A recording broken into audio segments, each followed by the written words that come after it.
The little girl was standing in the middle of the crowded charity hall when she suddenly pointed toward the entrance and shouted, "Daddy!" Everyone turned at once. A tired single father in a simple blue shirt hurried inside, his eyes searching desperately for his daughter. Beside him walked the most powerful woman in the city, a famous CEO whose name appeared on skyscrapers and business magazines. The moment people saw them standing together, whispers spread through the hall. Someone smiled knowingly. Another guest congratulated them.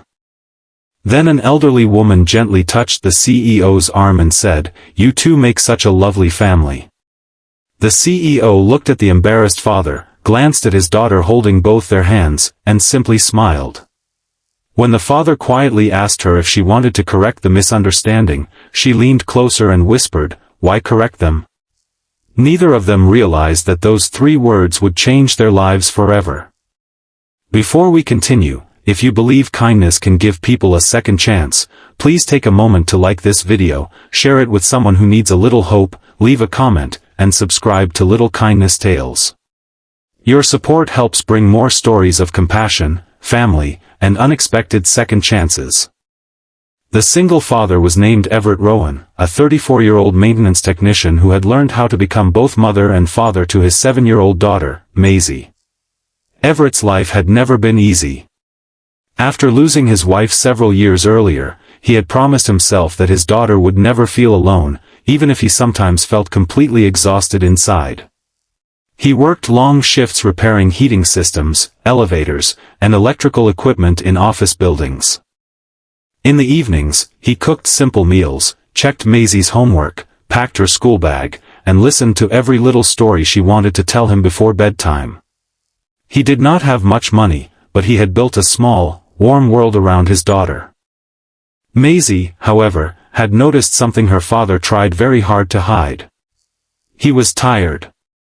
Some mornings, she saw him sitting silently at the kitchen table before sunrise, staring at an unpaid bill while pretending everything was fine. She never complained about having old shoes or a second-hand backpack. Instead, she would hug him and tell him that being together was enough. Everett would smile whenever she said that, but afterward he would quietly turn away because he never wanted her to see how much those words affected him. Their lives changed on an ordinary Tuesday afternoon when Everett was called to repair an elevator at the headquarters of a huge technology company called Northstar Dynamics. The building was bright, modern, and intimidating. Employees hurried through the lobby carrying tablets and folders, while executives walked quickly toward private elevators. Everett felt out of place in his worn work uniform, but he reminded himself that he was there to do his job. That was where he first met Celeste Marlowe. Celeste was 37, the CEO of Northstar Dynamics, and known throughout the business world for being intelligent, disciplined, and almost impossible to impress. She wore a simple navy suit, kept her dark brown hair neatly tied behind her shoulders, and carried herself with the confidence of someone who had spent years fighting to be taken seriously. Yet behind that confidence was a woman who had become extremely lonely without realizing it. Celeste had inherited the company after her father became seriously ill. Since then, she had spent years trying to prove that she deserved the position.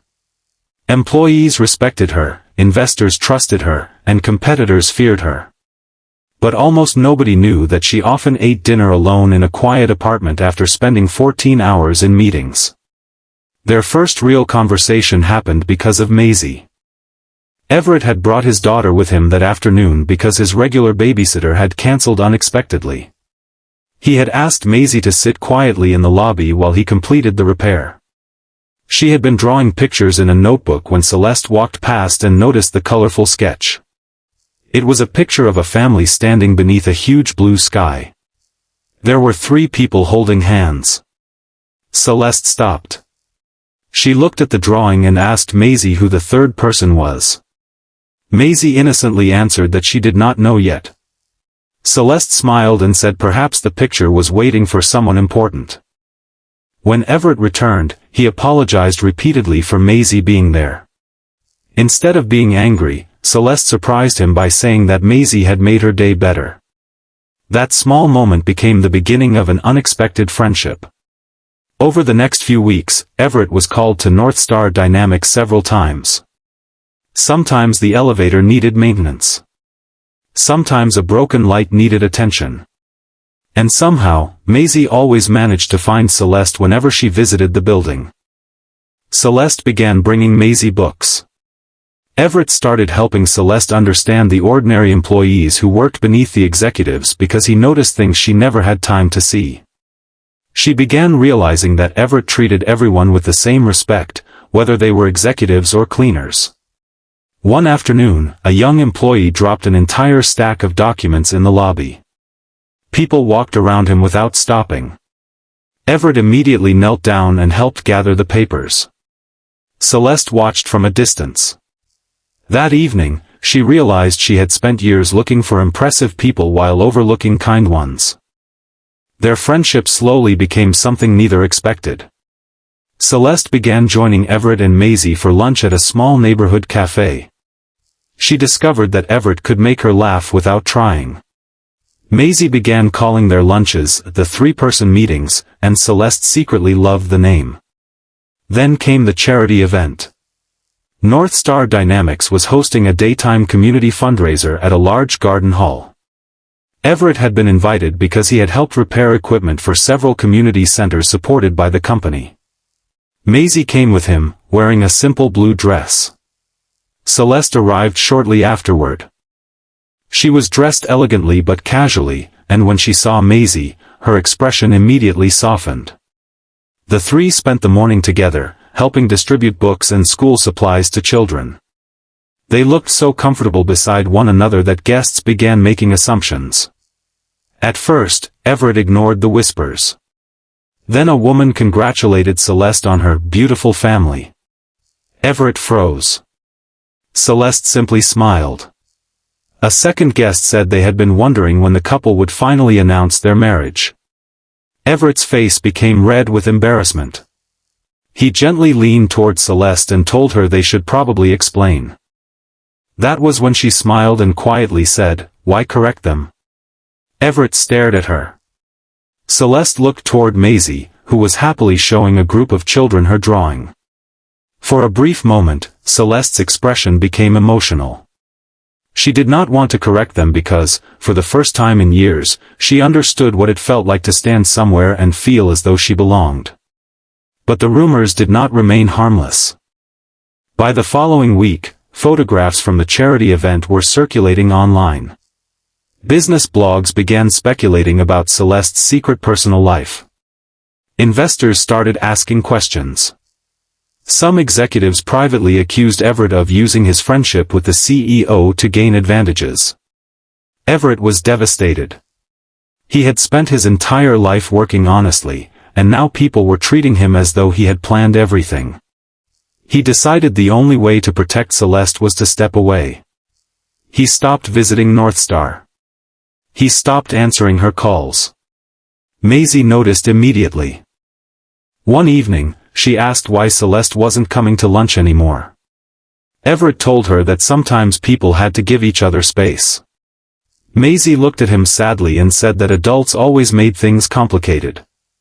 Everett had no answer. Days passed. Celeste became increasingly distracted at work. Her assistant noticed that she was checking her phone constantly but receiving no response. Eventually, Celeste drove to Everett's small apartment herself. She found him outside repairing an old bicycle while Maisie sat nearby doing homework. Celeste walked toward them, not as a CEO, but simply as a woman who was tired of losing people because of fear. Everett tried to explain that he didn't want rumors to damage her reputation. Celeste listened quietly. Then she told him that her reputation had never hugged her when she was lonely, never asked whether she had eaten, and never made her laugh after a terrible day. She admitted that she had spent years building a successful company because success was easier to understand than loneliness. Everett finally admitted something too. He was afraid. He was afraid that someone like Celeste could never truly belong in his ordinary life. He was afraid Maisie would become attached to her and then lose her. Most of all, he was afraid that happiness might be temporary. Celeste told him that temporary happiness was still happiness, but perhaps they did not need to think about the future yet. They only needed to stop running from the present. That conversation changed everything. Celeste began spending more time with Everett and Maisie, not because of rumors or appearances, but because she genuinely cared about them. She helped Maisie with school projects, while Everett taught Celeste how to fix small things around the apartment instead of calling someone every time something broke. Their lives remained imperfect. Everett still worked long hours. Celeste still faced enormous pressure at her company. Maisie still missed the mother she had lost. But slowly, their little circle became stronger. Then one morning, Celeste received devastating news. A major investor threatened to withdraw from North Star unless she made drastic cuts to the company's community programs. The programs included the schools and community centers that had helped thousands of families. Celeste was forced to choose between protecting the company's short-term financial position and protecting the people who depended on those programs. She chose the people. It nearly cost her everything. But Everett quietly gathered several employees and community leaders who had benefited from North Star's programs. Together, they presented evidence showing how those programs had strengthened local communities and improved employee morale. The board eventually reconsidered. Celeste kept the programs. For the first time, she understood that leadership wasn't simply about making profitable decisions. Sometimes it was about standing beside people when doing the right thing was difficult. Months later, North Star hosted another daytime community event. Everett and Maisie arrived together. Celeste was waiting for them. An elderly guest recognized the three immediately and laughed warmly, saying she still remembered the last event when everyone thought they were married. Everett looked embarrassed. Maisie giggled. Celeste simply smiled. But this time, nobody asked whether they were married. They didn't need a label to explain what they had become. They were a family in the way that mattered most, three people who had chosen to care for one another. Maisie ran forward and took Celeste's hand. Everett followed. Under the bright afternoon sky, the three walked through the garden together while children played nearby and music filled the air. Everett looked at Celeste and realized something he had never expected. His daughter no longer had only one person protecting her. Celeste had found something too. She had found a place where she didn't have to be the CEO. She could simply be Celeste. And perhaps that was why she had smiled that day and said, "Why correct them?" Because sometimes people misunderstand the shape of a family while accidentally recognizing its heart. If this story touched your heart, please like the video, share it with someone who believes that family is built through love and kindness, and subscribe to Little Kindness Tales for more emotional stories. And before we end, I have one special request. Comment, "Kindness finds a way," if you believe the people who enter our lives at unexpected moments can become the family our hearts were waiting for. Years later, Maisie's old drawing still hung on the wall of their home. Three people stood beneath a blue sky, holding hands. At first, the picture had been missing someone. But now it was complete. Not because life had become perfect. Not because every problem had disappeared. But because three lonely hearts had finally stopped searching for the perfect definition of family and simply chosen to love, support, and stand beside one another. And sometimes, that is all a family ever needs.